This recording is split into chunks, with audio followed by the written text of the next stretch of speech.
Today, we're going to take part in a hanging.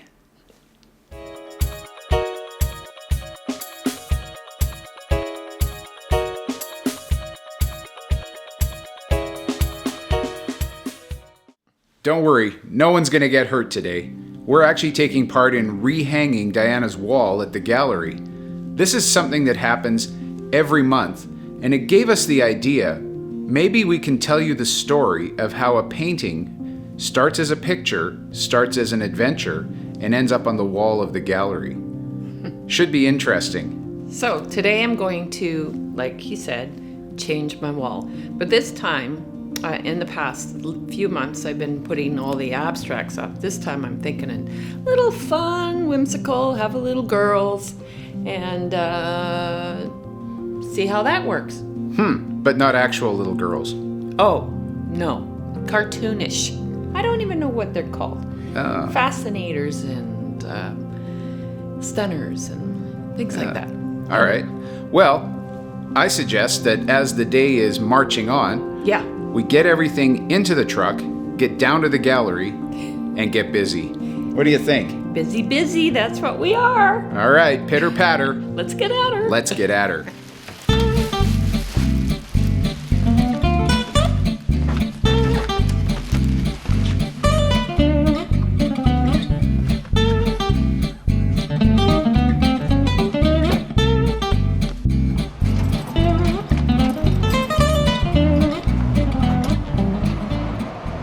So I'm taking down all of my paintings that were on here last month. So what I'm going to do is just take it down and put it all along the wall, bring in the ones that I would like to change up, and possibly keep some of these in it. I'm not sure which one's going to be which, so I'll line it all up, and I'm in this area for this next month. So it's a little bit of a different wall to be. It's not as straightforward as this wall. So I'll be working around it.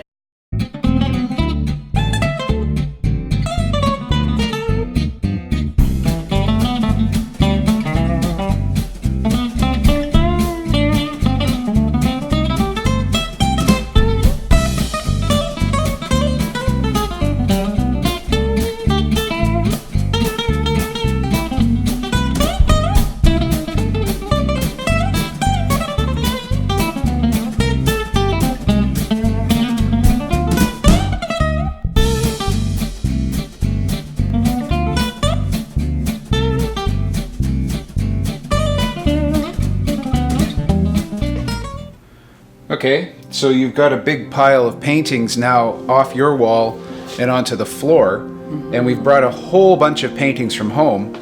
How are you going to make the decision about what goes on your new wall?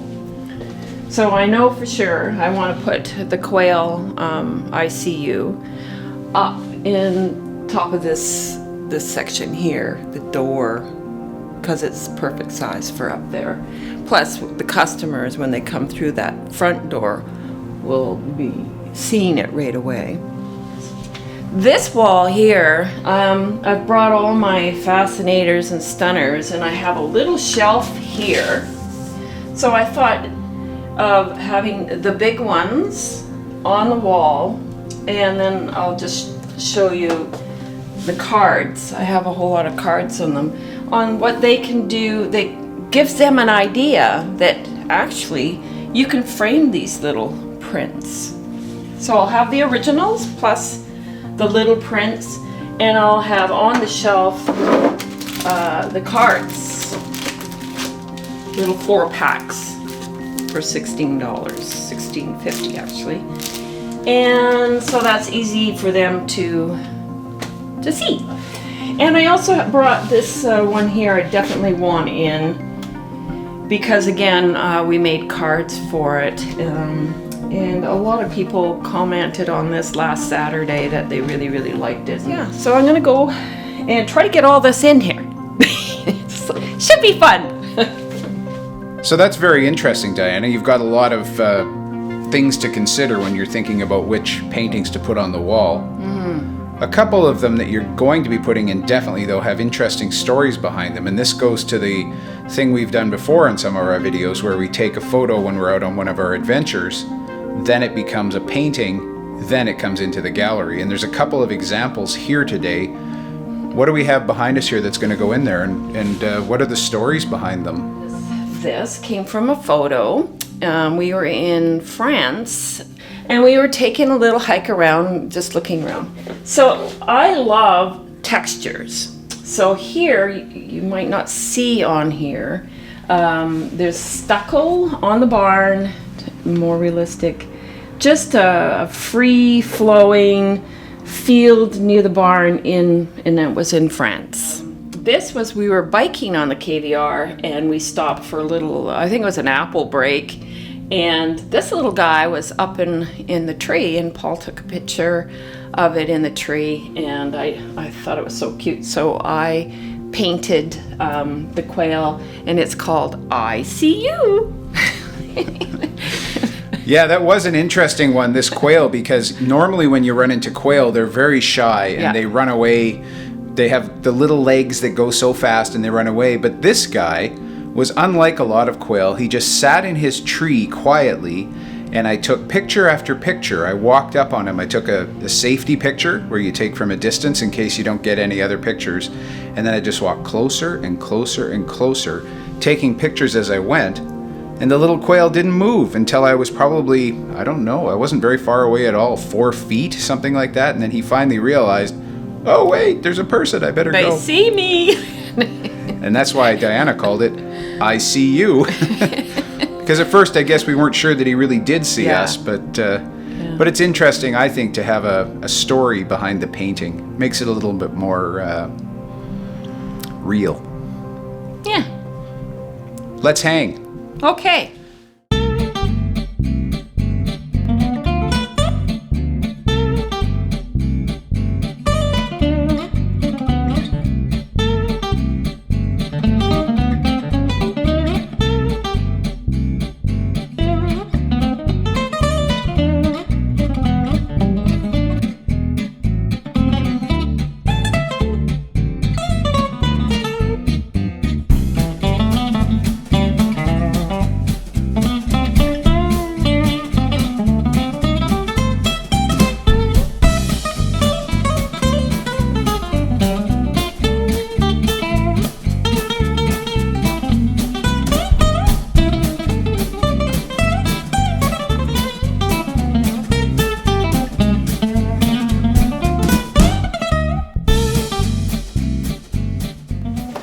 Just like that, Diana has a new wall. Are you happy with your wall, Diana? Did it all come together the way you hoped it would? Oh yeah, I really like the colors. I think it really shows a lot of vibrancy and different styles that I have here, but not mixing them up. Yeah, sure. You've got, some abstract, you've got some sort of symbolic stuff, you've got some landscape, you've got some nature, you've got some, I don't know what you call the style that we do the girls in here. What kind of style would you call that?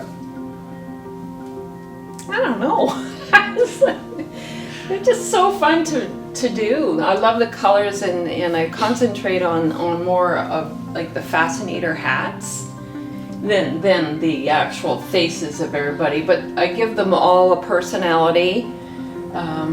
This one here, Shirley, when I look at this one, I think of Shirley MacLaine for, Interesting. I don't know, it's something about her. And this looks like a Lucinda to me, and I used to know a girl, her name was Lucinda, and that reminded me of her. And then this series here is more realistic, going towards that with the fascinator hats. But this here is more of a cartoon with fascinator hats. And these hats are from a clothing store in town that I was really concentrating on the hat rather than the person, but lots of bright colors. Yeah, that's great. So I think this is going to be very attractive for people who come into the gallery. And I think it's great that we managed to capture some of the adventures that we've had in your paintings that are in the gallery now, with the little quail up there and the autumn wall here, and even out in the front window now you've got a painting that's based on one of our adventures when we were taking pictures during a cloud inversion nearby. So, yes, yeah. and this one here is Nowhere particular, but it does. What's it called? It's called Gale Force. Gale Force. What I do with that, I have a lot of rock and real leaves and rocks and textures in there. But it reminds me of a hike that Paul and I took, and it was getting quite high up, and we didn't know what was going to come to when we reached the top. It was like a cliff, and all in the background was just breathtaking. That's great, because that means that some of our adventures make their way even into your kind of almost abstract images. So don't let anyone tell you that abstracts don't have a foot or in reality. They do. And this one here, I wanted to bring up, this is bark. Barking in free fall. And leaves and rocks and lots of different texture. But the bark was from where we used to live. We used to have this beautiful beauty tree in the backyard. But it would only last for like 1 week with the flowers at the moment. That's right, yeah. And the rest of the time it looked awful. It looked horrible. We wanted to dig it up and take it out. Yeah, and eventually we did. It was a sad day. But I got lots of the bark from it, because bark's just peeling off of it. Anyways, yeah, that's sort of, it always reminds me of. That's another way our life makes it into your paintings. Yeah. Which is really nice. Great. Well, we're done here. I think we're done here. Yeah. Time to go on with our day and to leave the gallery to other artists who need to put up their walls. Mm-hmm. They'll probably be in here soon, so I suggest we amscray and let them do their thing. Great. Thanks for watching. It's great to have been with you here today. A little different for us, I know, not the usual out in the field climbing over something and taking some pictures, but still a big part of our lives, so something we wanted to capture. Yeah. If you're new to our channel, please take a moment to subscribe. We love it when we have subscribers. Comment below. We really like the comments. I said before, we frame them. We really do frame them. And Diana will say we really don't frame them. For a few minutes there, we get that dopamine hit from getting a comment or a like on our videos, so that's really nice. Thanks. That's it for this time. See you next time.